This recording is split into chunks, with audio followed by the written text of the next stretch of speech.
قاضی اعجاز مالکی نے، شیخ عبدالحق محدث دہلوی نے، دیگر بزرگ جو سیرت نگار گزرے انہوں نے لکھا ہے کہ نبی پاک صلی اللہ علیہ وسلم کے اندر 100 مردوں سے زیادہ طاقت تھی.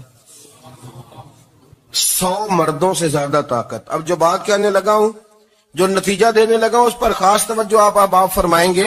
ذرا فکری طور پر، نظریاتی طور پر ایک چیز کو سمجھیے. ہم سمجھتے ہیں کہ جوان لڑکا ہے جی، جو مرضی کرے، عمر ہے جی. آپ ذرا بات پر غور کیجئے گا کہ حضور صلی اللہ علیہ وسلم میں طاقت 100 مردوں سے زیادہ ہے اور حیا کنواری لڑکیوں سے بھی زیادہ ہے. ذرا اس بات کا تقابلی جائزہ کیجئے گا کہ طاقت 100 مرد سے زیادہ ہے لیکن حیا کنواری لڑکی سے بھی زیادہ ہے. اس کا معنی یہ ہوا کہ جس ٹہنی کو پھل زیادہ لگ جاتے ہیں وہ جھکا کرتی. تو حیا تو حسن ہے. حیا تو آپ کو پاک صاف کرے گا. حیا تو آپ کو نرالا کرے گا، انوکھا کرے گا. وہ ہمارے ایک دانشور ہیں، انہوں نے مضمون لکھا، کئی باتیں بڑی پسند آتی ہیں. وہ کہتے ہیں کہ میری اہلیہ، ان کو بھی کسی نے مس گائیڈ کر دیا تھا، حالانکہ اچھی خاتون ہے، کسی نے مس گائیڈ کر دیا. تو وہ بھی سماجی اور ویلفیئر، اور یہ خواتین کو شوق ہوتا نا بننے کا، تو وہ بھی سماج کے اندر اچھا مقام تلاش کرنے کے موڈ میں آ گئی. تو کہیں ایک دن جانا تھا تو بڑی بن سور کے میرے ساتھ وہ گاڑی میں بیٹھ گئی. تو میں گاڑی میں، عورتوں کو یہ بھی مسئلہ ہوتا ہے نا کہ ہماری تعریف کرو، تو کئی دفعہ بعد مردوں بیچاروں کو جھوٹ بولنا پڑتا ہے، تو زبردستی کراتی ہے نا جی. تو اس میں گنجائش بھی دی ہے شریعت نے گنجائش دی ہے کہ کبھی بیوی کو راضی کرنے کے لیے خلاف واقعہ بات کرنی پڑے تو کر لینی چاہیے. تو وہ کراتی بھی ہیں. 3 موقع پر خلاف واقعہ بات کرنے کی اجازت ہے. واقعے کے خلاف بھی آپ بات کر سکتے ہیں. جنگ کے موقع پر 2 لوگوں کو صلح کرانے کے لیے اور بیوی کو راضی کرنے کے لیے کر لیں کوئی ایسی بات. بے شک اپنی طبیعت پہ جبر کر کے کر لیں، گنجائش ہے، اجازت ہے. تو وہ کہتے ہیں جب وہ گاڑی میں میرے ساتھ بیٹھی بن سور کے، وہ تقاضا کرنے لگی کہ میں نے بڑے اچھے کپڑے پہنے ہیں پر آپ نے توجہ نہیں کرائی. وہ سیانا بندہ تھا، وہ چاہ رہا تھا کہ میری خاتون سمجھ جائے. وہ کہتے ہیں مجھے پتا تھا کہ بیچاری مس گائیڈ ہو گئی ہے، دل کی بڑی اچھی ہے، سیانی ہے، لیکن اس کو کچھ خواتین نے، کچھ لوگوں نے مل کے اس کو ذہن غلط کر دیا ہے کہ سماج میں نکلو، باہر جاؤ، کام کرو، فلاں کرو، اپنی مرضی سے جیو.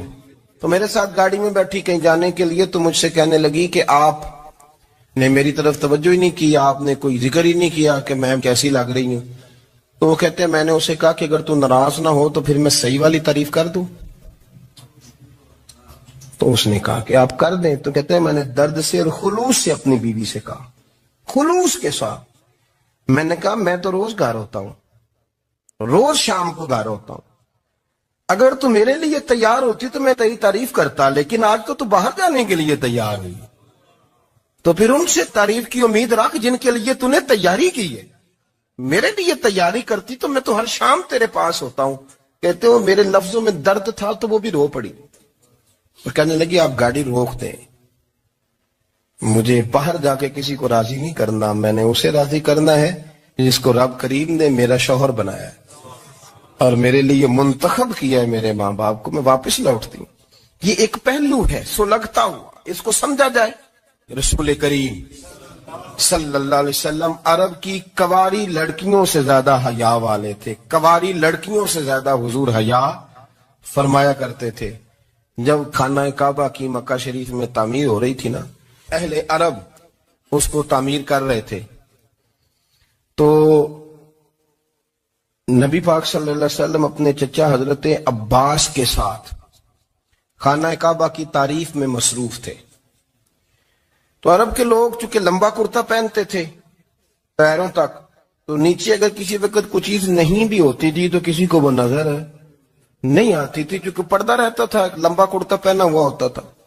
تو جب بچے، سرکار کی عمر مبارک بھی ابھی تھوڑی تھی، تو اس طرح بچے جب نکلتے تو وہ کئی دفعہ اپنی تہمت اتار دیتے نیچے سے، اور کوئی مزدوری کرنے لگتے تو 3-4 طے کر کے تہمت کی کندھے پہ رکھ لیتے. جس طرح کبھی دیہاتوں میں لوگ کپڑا سر پہ رکھتے تھے کہ اوپر اگر کوئی وزنی چیز رکھیں گے تو وہ تکلیف نہیں دے گی.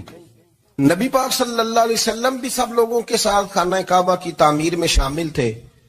تو حضرت عباس رضی اللہ تعالیٰ عنہ نے کہا حضور سے، ابھی اعلان نبوت بھی نہیں فرمایا تھا، بھتیجے آپ بھی تامد اتاریے. یہ صحیح مسلم میں حدیث موجود، اور اس کو کندھے پہ رکھ لیجیے، آپ اینٹیں اٹھا اٹھا کے لا رہے ہیں تو ذرا آپ کو تکلیف نہیں ہوگی. تو سرکار دو عالم صلی اللہ علیہ وسلم سے یہ بات کہی، اور پھر جلدی سے حضور کی تہمت کو نکال کے نا، حالانکہ لمبا کرتا پہنا ہوا ہے، تو وہ جیسے ہی ان کے کندھے پہ رکھا اینٹیں رکھنے کے لیے، تو سرکار تو زمین پہ گر گئے، بے ہوش ہو گئے، آنکھیں آسمان کی طرف. اب پھر حضور پکار رہے ہیں، آزاری آزاری آزاری، میرا تامت دے دو، میرا تامت دے دو. کبھی کوئی شخص اس وجہ سے بھی بے ہوش ہوا ہے کہ میرے وجود سے کپڑا اتر گیا ہے، حالانکہ سرکار پر وہ